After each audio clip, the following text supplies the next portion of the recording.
Namaste, this is Vahini and I welcome you to our podcast, The White Coat Talks. Today we have two wonderful doctors, Dr. Tejaswini ma'am and Dr. Haris sir with us, who will be talking about the treatment and the few common questions where the people will be having about breast cancer. Hello ma'am, hello sir. Hi. Coming to ma'am is a passionate medical oncologist and a hematologist who have contributed her life and valuable amount of time in cancer research.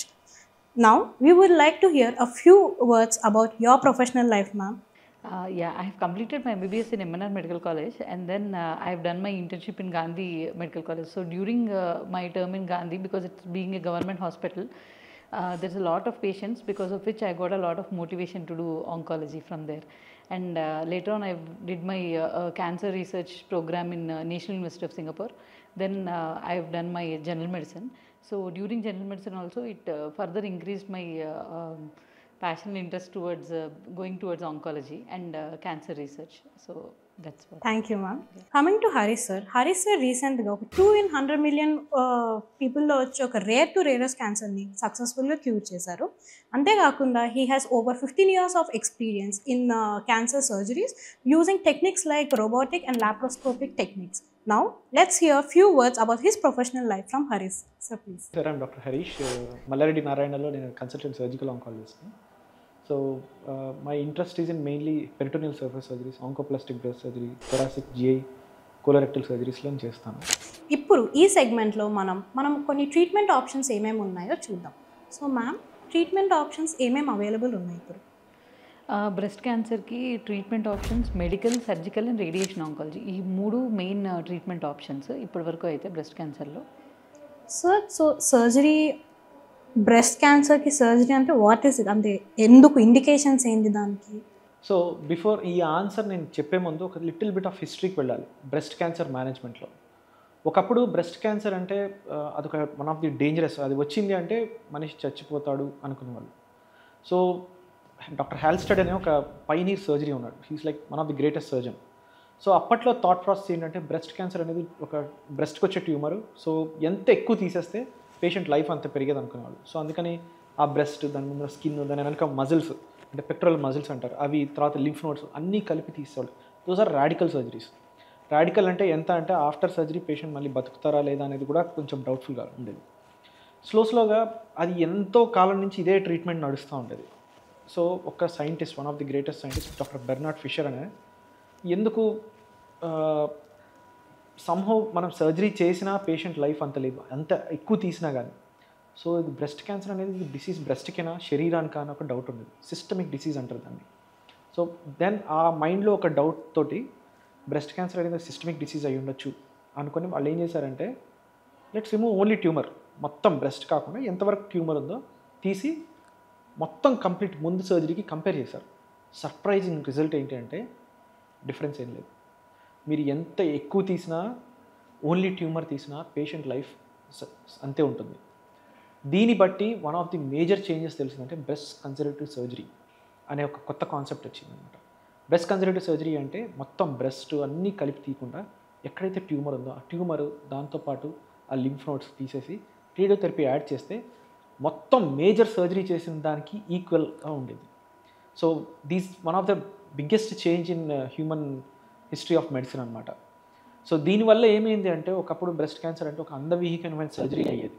ఇప్పుడు దీనివల్ల ఏంటి, ఇప్పుడు ఈ breast conservative surgeries వల్ల పేషెంట్కి positive body image, good quality of life. So life అంటే మీకు పెద్ద డిఫరెన్స్ ఏం రాదు, కంప్లీట్గా రిమూవ్ చేసినా చేయకపోయినా సరే at least patient will be hopeful for surgery, treatment తీసుకోవడానికి హోప్ఫుల్గా ఉండేవాళ్ళు. సో ఈ బ్రెస్ట్ కన్జర్వేటివ్ సర్జరీ అనే కాన్సెప్ట్ వచ్చిందనమాట. సో దీన్ని ఇందాక చెప్పిన దాన్ని రాడికల్ సర్జరీ అన్నాను. దాంట్లో కొన్ని సిచ్యువేషన్స్లో మనం బ్రెస్ట్ కన్జర్వేటివ్ సర్జరీ చేయలేని పరిస్థితి రావచ్చు. ఏంటంటే ట్యూమర్ అంతా తీసినా కానీ మన కాస్మెటికలీ యాక్సెప్టబుల్ ట్యూమర్ బ్రెస్ట్ ఉండకపోవచ్చు. అప్పుడు ఏం చేస్తామంటే ఆ టైంలో మోడిఫైడ్ రాడికల్ అంటారు, అంటే మరీ అంత అగ్రెసివ్ కాకుండా కంప్లీట్ బ్రెస్ట్ రిమూవ్ చేసే సర్జరీస్ ఉన్నాయి. ఇప్పుడు ఆంకోప్లాస్టిక్ బ్రెస్ట్ సర్జరీ అనే కొత్త కాన్సెప్ట్ వచ్చింది. ఆంకోప్లాస్టిక్ బ్రెస్ట్ సర్జరీ అంటే పేరులో ఉంది, ఆంకో అంటే క్యాన్సర్, ప్లాస్టిక్ అంటే ప్లాస్టిక్ సర్జరీ. అంటే బ్రెస్ట్ యొక్క ఆ బ్యూటీ ఏదైతే ఉందో దాన్ని మెయింటైన్ చేస్తూ కాస్మెటికల్లీ యాక్సెప్టబుల్ చేస్తూ అలాగని ఆంకలాజికల్గా ఎక్కడ కాంప్రమైజ్ కాకుండా చేసే సర్జరీ ఆంకోప్లాస్టిక్ బ్రెస్ట్ సర్జరీ అంటారు. సో ఇప్పుడు ఇంకా latest advance sentinel lymph node biopsy అనమాట. సెంటినల్ లింఫ్ నోడ్ బయాప్సీ అంటే ఏదైతే ఈ బ్రెస్ట్ క్యాన్సర్ సర్జరీ చేసినప్పుడు ఆఫ్టర్ సర్జరీ పేషెంట్కి చెయ్యి వాపు రావడము లింఫెడిమా అంటారు, అది చాలా కాంప్లికేటెడ్ సిచ్యువేషన్ అనమాట. ఆ సిచ్యువేషన్ని అవాయిడ్ చేయొచ్చు ఈ సెంటినల్ లింఫ్ నోడ్. జస్ట్ ఆ ట్యూమర్ ఫస్ట్ ఎక్కడికి వెళ్ళిందో ఆ ఒక్క లింఫ్ నోడ్ ఒక్కటి తీస్తే పేషెంట్కి ఆ మేజర్ రిసెక్షన్ చేయాల్సిన అవసరం పడదు. అది లేటెస్ట్ అడ్వాన్స్. అందులో కూడా చాలా అడ్వాన్స్ టెక్నిక్స్ వచ్చాయండి.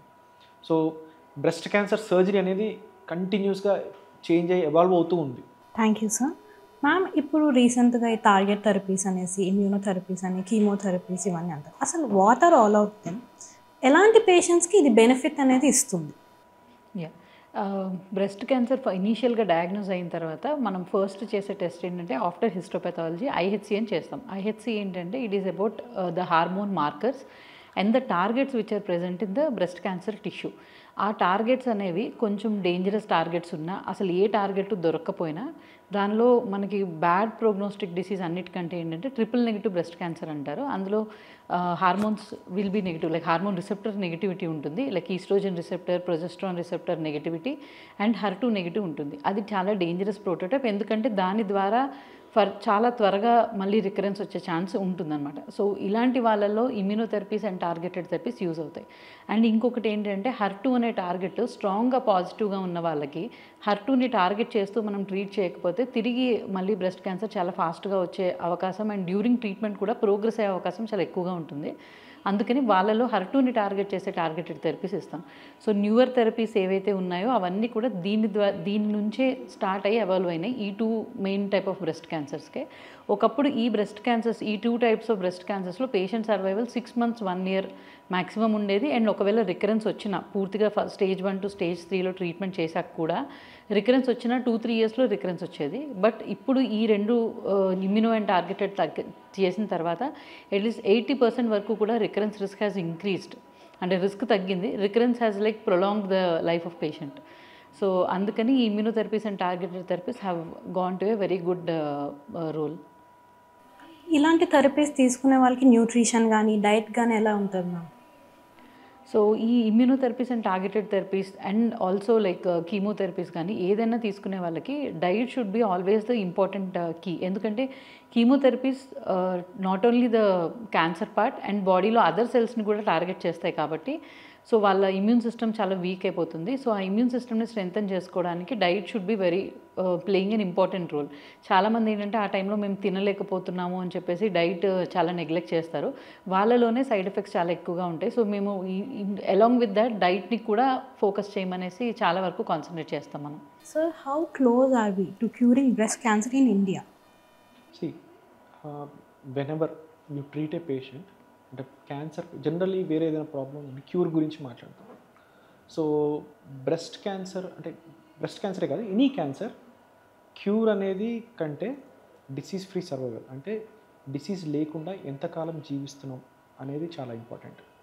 సో డిసీజ్ ఫ్రీ సర్వైవల్ అంటే ఒక్కసారి ట్రీట్మెంట్ అయిపోయిన తర్వాత ఒక్కసారి క్యాన్సర్ శరీరంలో వచ్చిందంటే జీవితంలో ఎప్పుడైనా తిరిగి వచ్చే అవకాశం ఉండొచ్చు. సో అందుకనే మనం ట్రీట్మెంట్ ఇచ్చిన తర్వాత కూడా we'll always keep the patient on follow up అంటే first 2 years every 3 months, next 2 years every 6 months, తర్వాత సంవత్సరానికి ఒకసారి రమ్మని చెప్తుంటారు. దీనికి రీజన్ ఏంటంటే మళ్ళీ తిరిగి వచ్చినా కానీ ఎర్లీ స్టేజ్లో ఐడెంటిఫై చేసి ట్రీట్మెంట్ చేయడం కోసం, ఇది ఉద్దేశం. సో ఈ డిసీజ్ ఫ్రీ సర్వైవల్ ఇప్పుడు చెప్పిన డాక్టర్ తేజస్వి గారు చెప్పినట్టు ఈ ట్రీట్మెంట్లో ఉన్న టార్గెటెడ్ థెరపీ, ఇమ్యూనోథెరపీ, ఈ అడ్వాన్సెస్ వల్ల ఈ డిసీజ్ ఫ్రీ సర్వైవల్ అనేది చాలా పెరిగిందండి. ఇట్స్ సో ఎవరైనా ఒకప్పుడు బ్రెస్ట్ క్యాన్సర్ కాదు ఎనీ క్యాన్సర్ అంటే చనిపోవడం అనే ఆలోచనలో ఉండేవాళ్ళు. ఇప్పుడు అలా కాదు యాక్చువల్లీ. ఈవెన్ కొన్ని డిసీజెస్ స్టేజ్ 4లో ఉన్నా కానీ కొన్ని డిసీజెస్ కంప్లీట్గా క్యూర్ అయ్యే ఛాన్సెస్ ఉన్నాయి. సో ఈ క్యాన్సర్ ట్రీట్మెంట్ అనేది ఎవర్ ఎవాల్వింగ్ సబ్జెక్ట్. ఇప్పుడున్న ఒకప్పుడు ఒక జస్ట్ 10 years బ్యాక్ ఉన్న స్టోరీ వేరే, ఇప్పుడున్న పిక్చర్ వేరే ఉంది బ్రెస్ట్ క్యాన్సర్ ట్రీట్మెంట్లో. సో ఇప్పుడున్న గ్లోబలైజేషన్ వల్ల ప్రపంచంలో ఎక్కడ ఏ మూలన కొత్త అడ్వాన్స్మెంట్ వీఆర్ యాక్చువల్లీ గెటింగ్. మన ఇండియాలో కూడా స్టిల్ వీఆర్, ఈవెన్ మన మల్లారెడ్డి హాస్పిటల్లో కూడా మనం ట్రీట్ చేస్తున్నాం. So is always in evolving and patients కూడా బెటర్ అవుతున్నారు. ఎవరు హోప్ కోల్పోకూడదు. బ్రెస్ట్ క్యాన్సర్ వచ్చింది నాకు, నేను చచ్చిపోతాను అనే థాట్ లేకుండా మనం డాక్టర్ దగ్గరికి వెళ్ళి వాళ్ళు ఇచ్చిన ట్రీట్మెంట్, ఎందుకంటే కొందరు ఏం చేస్తారంటే ఇప్పుడు నాకు క్యాన్సర్ ఉంది, మా ఫ్యామిలీలో ఎవరికో ఉంది, వాళ్ళకి అలా అయింది, నాకు కూడా ఇలా అవుతుందా, లేదు 10 years బ్యాక్ వాళ్ళు తీసుకున్న ట్రీట్మెంట్ ఇప్పుడున్న ట్రీట్మెంట్, ఈవెన్ సర్జరీ ప్రోటోకాల్స్ కానీ కీమోథెరపీ ఇమ్యూనోథెరపీ ప్రోటోకాల్స్ కానీ చాలా చేంజెస్ వచ్చాయి అనమాట. It's ever evolving. ముందున్న బ్యాడ్ సిచ్యువేషన్ ఇప్పుడు ఉండదు, ఇప్పుడున్న సిచ్యువేషన్ ఒక 10 years తర్వాత ఇంకా బెటర్గా ఉండొచ్చు. So that is how cancer treatment ఉంటుంది మన. సో ఇప్పుడున్న గ్లోబలైజేషన్ వల్ల వరల్డ్లో ఎలాంటి అడ్వాన్స్ ట్రీట్మెంట్ ఉందో అవన్నీ మన ఇండియాలో అవైలబుల్ ఉన్నాయి. ఇప్పుడు మనం ప్రజల్లో ఉండే చాలా వరకు మిత్స్ ఉంటాయి, కొందరు ఫాల్స్ ఇన్ఫర్మేషన్ ఉంటుంది. ఇవన్నీ మనం క్యాన్సర్ గురించి సార్ అండ్ మ్యామ్ దగ్గర నుంచి తెలుసుకున్నాం. సార్, బయాప్సీస్ వల్ల క్యాన్సర్ అనేది స్ప్రెడ్ అవుతుంది అంటారు, ఈస్ దట్ ట్రూ? యా, ఇది మోస్ట్ కామన్ క్వశ్చన్. పేషెంట్స్ నా దగ్గరకు వస్తారు, బయాప్సీ అడుగుతాను, నేను బయాప్సీ చేయించుకోవాలి అని చెప్తాను. ఫస్ట్ క్వశ్చన్ అడిగేది, సార్ ఇట్లా బయాప్సీ చేస్తే డిసీజ్ స్ప్రెడ్ అయిపోతుంది అంటే మనం ఇంజూరీ చేస్తున్నాం కదా, స్ప్రెడ్ అయిపోతుంది కదా అని. ఐ అండర్స్టాండ్ వాళ్ళకి ఆ డౌట్ ఎక్కడి నుంచి వస్తుందో, but any cancer treatment biopsy అనేది మ్యాండేటరీ. ఈ క్వశ్చన్ వాళ్ళకి ఎందుకు వచ్చింది అంటే కొన్ని ఆర్గన్స్ మన శరీరంలో, మెయిన్లీ టెస్టిస్ మన బీర్జాలు, తర్వాత అండాశయం క్యాన్సర్, ఎర్లీ స్టేజ్లో ఉన్న అండాశయం క్యాన్సర్, తర్వాత కొన్ని రకాల కిడ్నీ క్యాన్సర్స్కి బయాప్సీ అనేది యూజువల్లీ అడ్వైస్ చేయము, ఎందుకంటే అది నిజంగానే స్ప్రెడ్ అవుతుంది. సో ఇప్పుడు యాక్చువల్లీ కిడ్నీకి ఇప్పుడున్న కొత్త అడ్వాన్స్మెంట్ టెక్నిక్కి యాక్చువల్లీ బయాప్సీ కూడా తీయొచ్చు, బట్ యూజువల్లీ బీర్జము అండ్ అండాశయంకి అవాయిడ్ చేస్తాం. కానీ బ్రెస్ట్ క్యాన్సర్లో మాత్రం బయాప్సీ అనేది మ్యాండేటరీ. ఎందుకు అంటే ఫస్ట్ ఆఫ్ ఆల్ అది క్యాన్సర్ ఉందా లేదా అనేది కన్ఫర్మ్ అవుతుంది. సెకండ్, ఆ బయాప్సీ పీస్ మీద మనం హార్మోన్ రిసెప్టర్ స్టేటస్ అనేది చూడొచ్చు. దాన్ని బట్టి నెక్స్ట్ ట్రీట్మెంట్ అనేది అప్రోప్రియేట్ ప్లానింగ్ అనేది చాలా అవసరం పడుతుంది. చాలామంది చాలా చిన్నగా ఉంది ట్యూమర్, సర్జరీ చేసేయచ్చు కదా, ఎందుకు చేయరు అని నన్ను అడుగుతారు. సో కొన్ని మన ఇప్పుడు ఈ బయాప్సీలో వచ్చే కొంత ఇన్ఫర్మేషన్ బట్టి ముందు కీమో ఇవ్వాలా సర్జరీ చేయాలా అనేది కూడా డిసైడ్ అవుతుంది.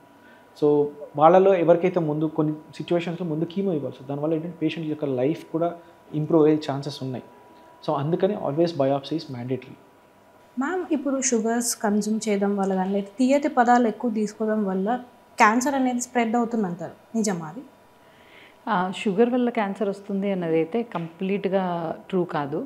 అండ్ నార్మల్గా కూడా for every good life style sugar అనేది వీలైనంత తక్కువ తీసుకోవాలి. అది క్యాన్సర్ అనే కాదు, అదర్ థింగ్స్ డయాబెటీస్ అనే కాదు, ఏదైనా షుగర్ అనేది ఒక మోతాదులోనే తీసుకోవాలి. అంతకంటే ఎక్కువ ఏదైనా సరే ఓవర్గా మంచిది కాదు. That's what. యాక్చువల్లీ షుగర్స్ వల్ల అనేది ఇప్పుడు బేసికల్లీ డైరెక్ట్గా షుగర్ వల్ల క్యాన్సర్ వస్తుందంటే చెప్పలేం, కానీ షుగర్ వల్ల ఒబేసిటీ వల్ల క్యాన్సర్ వచ్చే ఛాన్స్ ఉంది. సో ఫర్ ఎగ్జాంపుల్ మోస్ట్ కామన్గా బ్రెస్ట్ క్యాన్సర్ ఎందుకు వస్తుందంటే ఎర్లీ మెనార్కీ, త్వరగా పెద్ద మనిషి అవ్వడం, లేట్ మెనోపాజ్. ఈ ఎర్లీ మెనార్కీ ఎందుకు వస్తుంది అంటే పిల్లలకి childhood obesity one of the strongest. పిల్లలకి షుగర్ కన్జ్యూమ్ ఎక్కువ ఇవ్వడం, సింపుల్ షుగర్స్ మనం I don't know I can name those things, మన చాక్లెట్స్ కాదు ఇవి ఉన్నాయి కదా, అలాంటి పదార్థాలు తీసుకోవడం వల్ల వాళ్ళకి చైల్డ్హుడ్ ఒబెసిటీ వచ్చే అవకాశం ఉంది. మీరు గమనిస్తే యాక్చువల్లీ రైట్ నౌ గవర్నమెంట్, మీరు టీవీలో యాడ్స్ కూడా రావు ఇప్పుడు, మన చిన్నప్పుడు వచ్చాయి, ఇప్పుడు యాడ్స్ కూడా ఆపేశారు. రీజన్ ఏంటంటే వాటిని చిన్నపిల్లలకి చైల్డ్హుడ్ ఒబెసిటీ వచ్చే అవకాశం ఎక్కువ ఉంది అవి తీసుకోవడం వల్ల. దానివల్ల ఏంటంటే ఎర్లీ మెనార్కీ అవ్వడం వల్ల మన ఈస్ట్రోజన్ ఎక్స్పోజర్ చాలా ఎర్లీగా పిల్లలకి వస్తుందన్నమాట. ఆ ఈస్ట్రోజన్ ఎక్స్పోజర్ వల్ల prolonged estrogen exposure breast cancer కావచ్చు. డైరెక్ట్గా షుగర్ తీసుకోవడం వల్ల క్యాన్సర్ వస్తుందంటే partly true, partly wrong. But sugar వల్ల excess consumption of sugar which leads to obesity which causes many, అంటే బ్రెస్ట్ క్యాన్సరే కాదు, గర్భసంచి క్యాన్సర్ అంటే యూట్రైన్ క్యాన్సర్స్ కూడా వచ్చే అవకాశం ఉంది. సార్, ఈ బ్రెస్ట్ ఇంప్లాంట్స్ ఉంటే బ్రెస్ట్ క్యాన్సర్ రిస్క్ అనేది ఎక్కువ అవుతుంది అంటారు, అది నిజమా? అది యాక్చువల్లీ ఫాల్స్ అండి. బ్రెస్ట్ ఇంప్లాంట్స్ వల్ల క్యాన్సర్ రాదు. ఇన్ఫ్యాక్ట్ మేము సర్జరీ చేసినప్పుడు బ్రెస్ట్ క్యాన్సర్ కొందరికి ఇంప్లాంట్స్ పెడతాం. ఇన్ఫ్యాక్ట్ బ్రెస్ట్ క్యాన్సర్ ఇంప్లాంట్స్ వల్ల బ్రెస్ట్ క్యాన్సర్ వస్తుంది అని ఎక్కడ ఏ స్టడీ లేదు. మ్యామ్, ఈ పర్ఫ్యూమ్స్, డియోడ్రెంట్స్ వల్ల క్యాన్సర్ అనేది ఎక్కువ అవుతుంది అంటారు, అంటే ఇవన్నీ partly true things and partly false things చెప్పడానికి.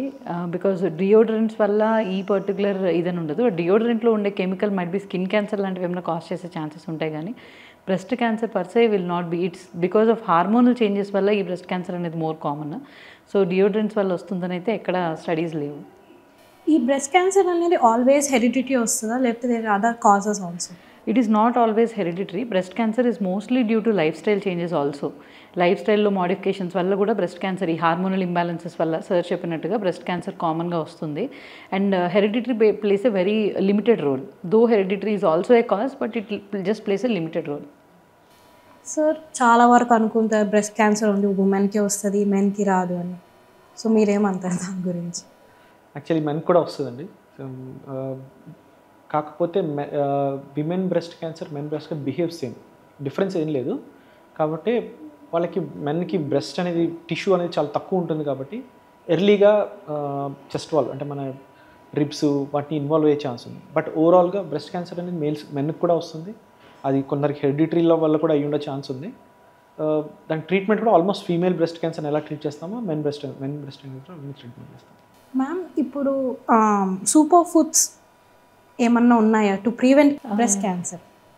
సూపర్ ఫుడ్స్ అంటే having healthy lifestyle and పర్టికులర్గా సూపర్ ఫుడ్స్ ఇది తింటే క్యాన్సర్ రాదు అనేది ఏమీ ఉండదు. రెగ్యులర్గా మనం ఏదైతే ఇంట్లో వండుకొని తింటామో అవి రెగ్యులర్గా టైంకి తింటే సరిపోతుంది. Timely and home food. Thank you ma'am. Actually మీరు ఇప్పుడు కొంచెం సూపర్ ఫుడ్ గురించి నన్ను స్పెసిఫిక్గా అడిగేసరికి నాకు యాక్చువల్లీ రీసెంట్లీ ఒక పేషెంట్ని నేను ట్రీట్ చేశాను. I want to share that story so that people will have some knowledge. అంటే సోషల్ మీడియా ఎంత ఎఫెక్ట్ చేస్తుంది పబ్లిక్ని, దానివల్ల ఎంతమంది నష్టపోతారు అనేది చెప్పాలనుకుంటున్నాను. ఒక మేల్ పేషెంట్ యాక్చువల్లీ, ఆయనకి ఇక్కడ ట్యూమర్ ఉంది basically. So 1 year almost 10 months back అతనికి క్యాన్సర్ ఉందని డిటెక్ట్ అయింది. బయాప్సీ పెట్ సిటీలో కూడా ఇంకెక్కడ డిసీజ్ లేదు, అక్కడే ఉంది.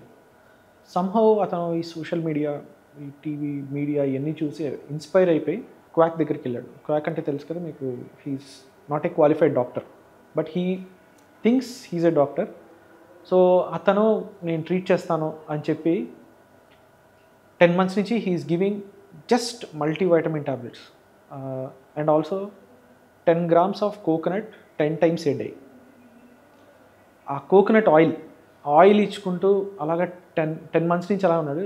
రీసెంట్ ఒక లాస్ట్ వీక్ మా దగ్గరికి వచ్చాడు పేషెంట్. సో భయంకరమైన స్మెల్ తోటి అది రప్చర్ అయిపోయి రికార్డబుల్, అసలు బీపీ కూడా రికార్డ్ అవ్వట్లేదు. హిమోగ్లోబిన్ వచ్చి 3.5, చాలా తక్కువ. సోడియం లెవెల్స్, బాడీలో సోడియం లెవెల్స్ తగ్గిపోయి స్పృహ లేకుండా వచ్చాడనమాట. మన ఎమర్జెన్సీ టీం రీసెస్టేట్ చేసి ఫ్లూయిడ్స్ ఇచ్చి మన ఐసీయూలో పెట్టి, అసలు బీపీ కూడా మెయింటైన్ అవ్వట్లేదు. ఆల్మోస్ట్ అతను బీపీ నార్మలైజ్ చేయడానికి 4 days పట్టింది. మనం బ్లడ్ అది ఇచ్చి ఫ్లూయిడ్స్ ఇచ్చి అంతా చేసిన తర్వాత ఫైనల్ లక్కీలీ సర్వైవ్ అయ్యాడు పేషెంట్. సర్జరీ చేసి it's fine now. This is not అంటే ఇప్పుడు జరిగినది ఏదో చదువురాని వాళ్ళు, మారుమూల ప్రాంతం, అంత నాలెడ్జ్ లేని వాళ్ళు కాదు. యాక్చువల్లీ వెల్ ఎడ్యుకేటెడ్ పీపుల్, బాగా నాలెడ్జ్ ఉంది వాళ్ళకి. బట్ ప్రాబ్లం ఏంటి అంటే they got carried away with the social media. అతను ఏంటంటే నేను ఇది ఇస్తాను, సూపర్ ఫుడ్ ఇస్తాను. ఎగ్జాక్ట్లీ మీరు సూపర్ ఫుడ్ అంటే నాకు అదే గుర్తొచ్చింది. ఒక 20 to 30 మల్టీవిటమిన్స్ ఏమీ లేవు అందులో యాక్చువల్లీ వాళ్ళు ఇచ్చేది, ప్లస్ కోకోనట్ ఆయిల్. ఇది తప్ప ఇంకేం ఇవ్వలేదు అతను. సో ఇంకా ఇందులో అవన్నీ ఏంటంటే పేషెంట్ వాళ్ళు అడిగారనమాట, ఏంటి ఇది ఇంకా తగ్గట్లేదంటే అది పగిలి ఊడిపోతుందని చెప్పారంట. ఇంకా అసలు నాకు అది విని actually just wanted to share this story. Luckily ఈ patient because he is a rich guy, ICU stay, surgery ఇవన్నీ తట్టుకోగలిగాడు. జస్ట్ ఐ వాజ్ వండరింగ్, ఇదే పేషెంట్ ఒక పూర్ పేషెంట్, బ్యాక్వర్డ్ ఏరియా ఉందంటే అసలు అతనికి ఈ ట్రీట్మెంట్ యాక్చువల్ ప్రాపర్ ట్రీట్మెంట్ ఉంటుందని కూడా తెలియదు. ఒకవేళ ట్రీట్మెంట్ సిచ్యువేషన్ వస్తే అప్పటికి అతను ఉన్న మనీ అంతా అయిపోయి ఉంటుంది. ఈ సిచ్యువేషన్ అందరికీ రాదు. He was lucky. బట్ ఎంతమంది అన్లక్కీ పీపుల్ ఉన్నారో చెప్పలేను యాక్చువల్లీ. సో ప్లీజ్ మీరు ఏదైనా సరే వెన్ యు ఆర్ సోషల్ మీడియాలో చూస్తున్నారంటే క్వాలిఫైడ్ డాక్టర్ చెప్పింది మాత్రమే వినండి, ఫస్ట్ థింగ్. సెకండ్, ఒక క్వాలిఫైడ్ డాక్టర్ నేను ఒక క్వాలిఫైడ్ డాక్టర్నే, నేను చెప్పినా కానీ ఒకసారి నేను ఏదైనా వెరైటీ ట్రీట్మెంట్, ఏదైనా అన్కన్వెన్షనల్ ఫార్మ్ ఆఫ్ ట్రీట్మెంట్స్ చెప్తున్నానంటే జస్ట్ క్వశ్చన్ హిమ్. ఎందుకు అంటే దాని మీద ఈ ట్రీట్మెంట్ వల్ల ఏదైనా స్టడీ అయిందా, స్టాటిస్టికల్గా అనలైజ్ అయిందా. స్టడీ అయిందా అంటే నేను 10 మందిని ట్రీట్ చేశాను వాళ్ళందరికీ ట్రీట్మెంట్ అయిపోయింది అని చెప్పడం కాదు. ఒక proper study, randomize control trial అయ్యి స్టాటిస్టికల్గా అనలైజ్ చేసి ఈ ట్రీట్మెంట్ వల్ల బెనిఫిట్ ఉంది అని ప్రూఫ్ ఉంటేనే you go for the treatment.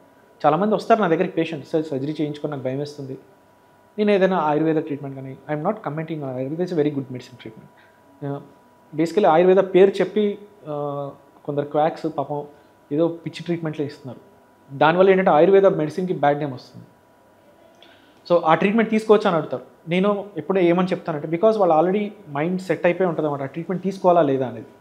So ఒకటే క్వశ్చన్ అడుగుతాను, when you're taking a treatment ask him whether this treatment ఈ ఫలానా ట్రీట్మెంట్ ఏదైతుందో స్టాటిస్టికల్గా సైంటిఫిక్గా ప్రూవ్ అయిందా అని, then only go for it.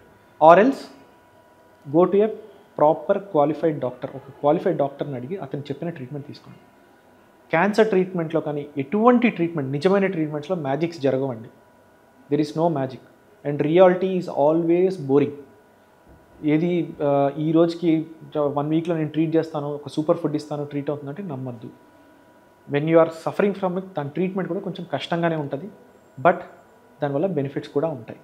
Wonderful story sir. దీనివల్ల మా ఆడియన్స్ దగ్గర ఎంత అలవాటు ఉండాలి వాళ్ళ హెల్త్ గురించి అనేసి ఇప్పుడు అర్థమవుతుంది. Thank you so much for staring the story. Thank you. Ma'am, ఏ డాక్టర్కి వాళ్ళ పేషెంట్ అటెండర్స్ దగ్గరికి వెళ్ళి మీరు వాళ్ళకి క్యాన్సర్ ఉందని చెప్పడం అస్సలు ఈజీ కాదు. అసలు మీరు వాళ్ళని ఎలా కౌన్సిల్ చేస్తారు, అసలు ఎలా బ్రేక్అవుట్ చేస్తారు వాళ్ళకి ఓకే వాళ్ళకి క్యాన్సర్ ఉంది అని? సో ఈ క్యాన్సర్ హిస్టరీ అంటే హిస్టరీని కానీ క్యాన్సర్ ట్రీట్మెంట్ పార్ట్ పేషెంట్ అటెండెన్స్కి ఎక్స్ప్లెయిన్ చేయడం అనేది ఒక సెపరేట్ టాపిక్. చెప్పాలంటే it's known as breaking the bad news అని అంటాం అనమాట మేము చదివేటప్పుడు. సో అందులో ఏంటంటే we require both empathy and reality. పేషెంట్కి రియాలిటీ చెప్పడం, both are 2 different sides of a coin, but we need to put both together and then పేషెంట్తో మాట్లాడాల్సి వస్తుంది, పేషెంట్ ఆర్ అటెండర్తో. నేనైతే ఫస్ట్ ఇనీషియల్గా వాళ్ళతో బోల్డ్గా మాట్లాడను. I will just give them, be empathetic with them and explain them the situation. చాలా స్లోగా first step by step treatment చెప్తూ what are the side effects, at the same time what are the pros. ఆ treatment తీసుకోవడం వల్ల benefits ఏంటి, దానివల్ల రాబోయే side effects ఏంటి, ఎంత పర్సంటేజ్ వస్తుంది అని చెప్తాను.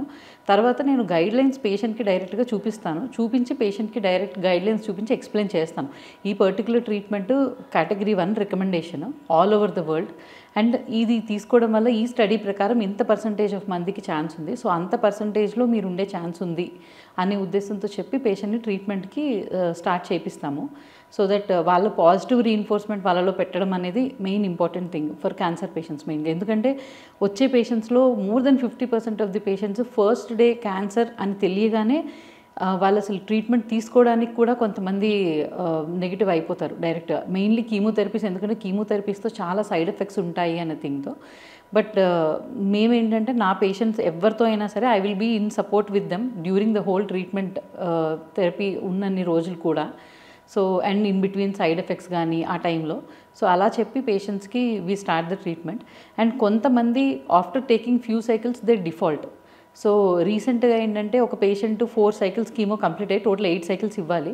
Breast cancer patient 4 cycles chemo తీసుకొని తర్వాత ఒక 5 months ఇంట్లో ఏదో ఫంక్షన్, 4 cycles తీసుకోగానే షీ ఫెల్ట్ బెటర్. తర్వాత ఇంట్లో ఏదో ఫంక్షన్ ఉంది అని చెప్పేసి అసలు 5 months పేషెంట్ రాలేదు.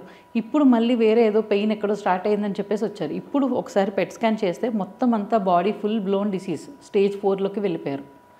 సో ఈ టైప్ ఆఫ్ మిస్టేక్స్ చాలామంది చేస్తూ ఉంటారు. సో డైరెక్ట్గా ఇది ఏంటంటే by listening to other people, అంటే చుట్టుపక్కల వాళ్ళు లేదు క్యాన్సర్ నువ్వు ఉన్నా సరే ఎక్కువ రోజులు ఉండవు అనో, లేకపోతే అదర్ నెగిటివ్ థింగ్స్ వల్ల. So not only to the patient or to the attenders, to the society also, that don't spread negative things to cancer patients. Try to help them out by talking positive in front of them and around them, so that most of the patients take the treatment. At least 70 to 80% mandikaina sare aa patient treatment teesukodam valla it will help out to the not only endukante oka patient is equal to one family, it is not only single patient. So that's what I tell. Even society kuda, doctors e kaadu society kuda chaala empathy tho behave cheyali towards cancer patients. This is what my message will be. Sir ma'am, thank you so much me valuable టైంని మాకు ఇచ్చి మీకున్న నాలెడ్జ్ని మా అందరితో share చేసినందుకు. మీరు ఇచ్చిన నాలెడ్జ్తో చాలామంది పబ్లిక్ అవేర్ అవుతారు, ఏమేమి చెయ్యొచ్చు ఏమేమి చేయకూడదు, క్యాన్సర్ అంటే ఏంటి చాలా తెలుసుకుంటారు. Thank you so much ma'am. Thank you so much sir.